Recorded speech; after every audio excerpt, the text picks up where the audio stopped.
All right, how's it going, everyone? Hope you're having a good morning or afternoon or evening, wherever you are. We are on day 13, path 23 already, the path of Malkunofat. All right, we will begin in the Nightside of Eden. But first, I will show you the image from the Shadow Tarot. Take a screenshot of that if you like. All right, let's get started.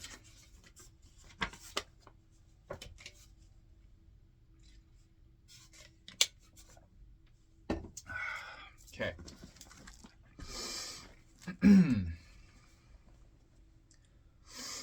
The 23rd Kala is under the dominion of Malkunofat, who lies in the depth of the watery abyss. He may also be aroused by a shrill stridulation of his name in the key of G, sharp, upper register. The sigil should be painted in deep blue with an inverted triangle of sea green hue. His number is 307, which is that of Uriats, a night demon of the second deaconate of Scorpio, Vav, Resh, Yod, Aleph, Tzadi, presumably. Could be Oyen instead of Aleph. A night demon of the second deaconate of Scorpio, and having therefore an essentially sexual reference. It is also the number of LZRO, meaning to sow, derived from the root ZRO, semen. There is in this number an element of panic, terror, exemplified in the word shua, Shin Vav Aleph, presumably, which means to make a noise, crash, be terrible. Oh, also, LZRO is presumably Lamed, Zion, Resh, Oyen. Could be Vav. And Zero is presumably Zion, Resh, Oyen, or Vav. Could be Aleph as well. Moving on. These ideas are apparent to the sigil, and which is in the form of a portrait of Malkunofat with the letters NVH. I actually skipped the whole paragraph, sorry. There is in this number an element of panic terror exemplified in the word shua, SHVA, which means to make a noise, crash, be terrible. It derives from the Egyptian word shefi, signifying terror, terrify. Terrible or demon-like. It is the root of the name Shiva, the Hindu god of destruction. These ideas are apparent in the sigil, which is in the form of a portrait of Malkunofat, with the letters NVH, presumably Nun, Valeth, He, but it just says NVH on the actual one, descending in that order beside a downward pointing arrow. The key to this glyph lies in the number 61, which is the number of NVH. 61 is Ain, meaning not. Ain, A-I-N, is identical with Ayin, or Ayin, A-Y-I-N, the yoni or eye of the void. According to Crowley, 61 is a number rather like 31. 31 is Allah, not, and all, God, thus identifying the absolute with the void.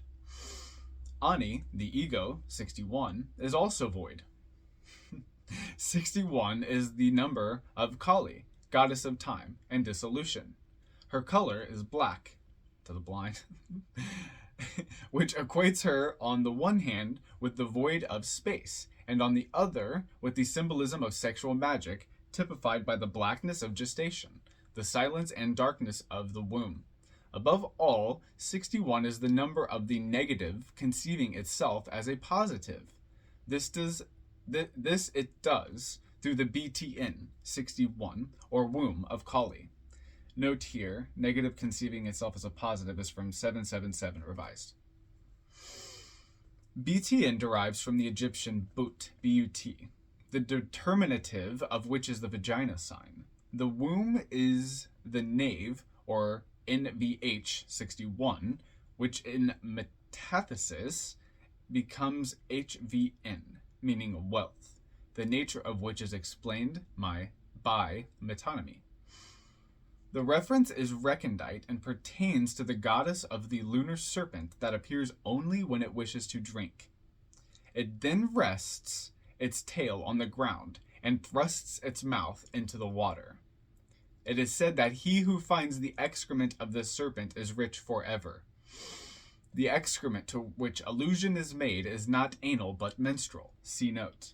Fetishism and Fetish Worshippers by P. Bowden, page 47. The formula of the sigil may be interpreted as the subjection of the womb or woman by Malkunofat for the purpose of acquiring wealth. The Atu corresponding to the tunnel of Malkunofat is entitled the Hanged Man, the spirit of the mighty waters. This is indicated by the downward pointing arrow alongside the NVH, and it implies the light, or gold, in the depths. This symbolism accords with the magic CD attributed to Path 23, i.e. the power of scrying. In verse 12 of 231, the process appears in its mystical form. Then the Holy One appeared in the great water of the north, i.e. the abyss. As a golden dawn did he appear, bringing benediction to the fallen universe. The tunnel of Malkunofat is the abode of the deep ones, of which the archdevil Leviathan is the generic symbol. Funny how we say archangels and archdemons. Should probably be the same for both, right? The Sefer Yetzirah refers to Leviathan as Theli, Theli, the dragon. Its number is 440, which is the number of LBBVTH, placentae, or cakes, as a reference to the excrement above mentioned. See note. The cakes of light, AL 325. These are the cakes of darkness. Relates to communion. It is also the number of THM, meaning to come to an end, presumably Tav Mem, from the Egyptian Atem, to annihilate. This is the dragon of darkness, whose number is 5, being the formula of the female in her lunar and nocturnal form. See note, the Greek Pente 5 also adds to 440. MacGregor Mathers calls attention to the fact that this dragon is said by the author of the Royal Valley to be the king of all the shells, or demons. Cliffa is shell. And he suggests comparison with the beast in Revelation.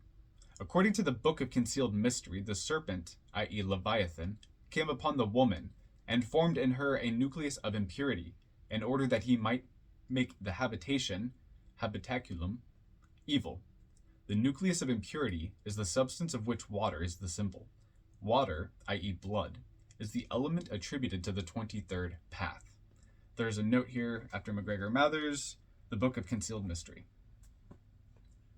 It is this nucleus of impurity which the adept gathers about him for the work of the next 24th Kala. Pay attention. It is this nucleus of impurity which the adept gathers about him for the work of the next Kala, the 24th path. It should be understood that the term nucleus of impurity is a legacy of the old Aeon. See note, the Aeon of Osiris, of which the Judaistic cults, including Christianity, are the last remaining forms. It should be understood that the term nucleus of impurity is a legacy of the old Aeon, when all that pertained to women was considered unwholesome. In terms of physiology, she was considered unclean, impure, and, in the moral sphere, evil. The substance thus vilified was the water of life, exactly, i.e. blood, because its manifestation in the female determined the period of negation or non-openness to the male. For fuck's sake. It was execrated by an all-male regime as detestable, noisome, and wholly negative. In the new Aeon of Horus, however, this water is the menstruum of manifestation, without which the phenomenal universe would be an impossibility. It is the means of incarnation as well as of magical reification, and as such, it is the prime substance of all being, which is not, parenthetical, Nuit. Not Nuit. It is Nuit. It is not. The mystery is of a mystical order, and can be understood only when the nature of the goddess is fathomed in its fullness. Okay, quick stopping point. Just as when we vilified women, it caused an imbalance, if we vilify men, this will cause an imbalance as well. We need to seek center. Otherwise, we're going to be like America in the last, I don't know how many elections. Republican, Democrat, Republican, Democrat, Republican, Democrat, ignoring everything in the middle. We've got to find balance, everyone. We've got to seek center. Otherwise, we're just going to topple over. We get top heavy, and then we plummet into the fucking pit. Anyway, rant over. Moving on. Moving to the Shadow Tarot. I will show the image again. Okay. Malkunofat, the Hanged Man, the shadow of the Hanged Man, even. Power lies in ultimate surrender of the soul in mystic union with the void, merging with the mother and the watery depths of the collective unconscious. Malkunofat evokes the vertigo that overtakes one in the sinking descent to the deep regions where the deep ones dwell. Denizens of Malkunofat, inhabitants of lost Lemuria from a long ago dark time, forgotten, submerged for long ages in their deep ocean trench. Remote antecedents of the human race, they serve as stern guardians of the gate through which the outer forces ever seek to enter human space and time. On the vast plain of Atlantis once sat these ancient heads. The arcane women of Atlantis sat before them singing as they wove to keep the ancient ones at bay, working designs of protection into the warp and weft of a civilization that was too new, yet moved too easily between the worlds. The women held the secrets of the sacred alignments. They knew the when and how of opening the gate that leads to the cold and unknown stars. The gate through which star travelers make the dangerous leap from world to world. The gate through which the great old ones yet ever seek return. And when Atlantis sank beneath the waves, the gate yet held for nigh on 40,000 years. The pentagonal altar, the Shiva Lingam, and the navel stone were used to call the old ones from their dreaming sleep. On one side of the altar is inscribed their ancient sigil. On the other side is carved the symbol of the Nommo, N-O-M-M-O, those people of the watery dark star, companion of the star Sirius.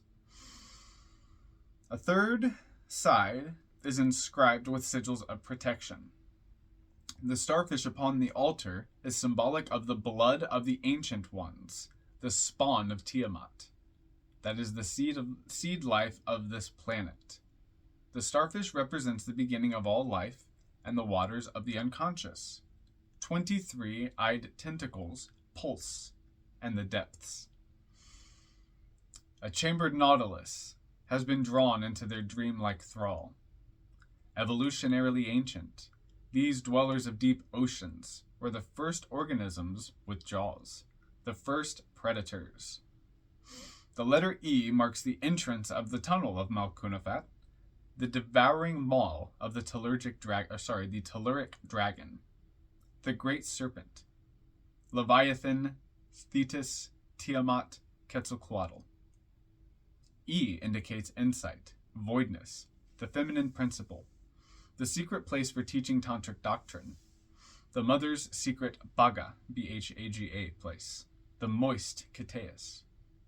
E is that letter which was suspended in the entrance to the temple of Apollo, as depicted upon Delphic coins. Makes me think about E pluribus unum. Malkunofat meditation.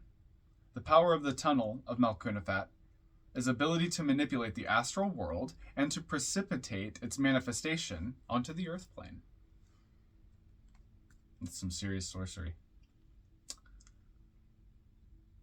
I'm not going to go there right now.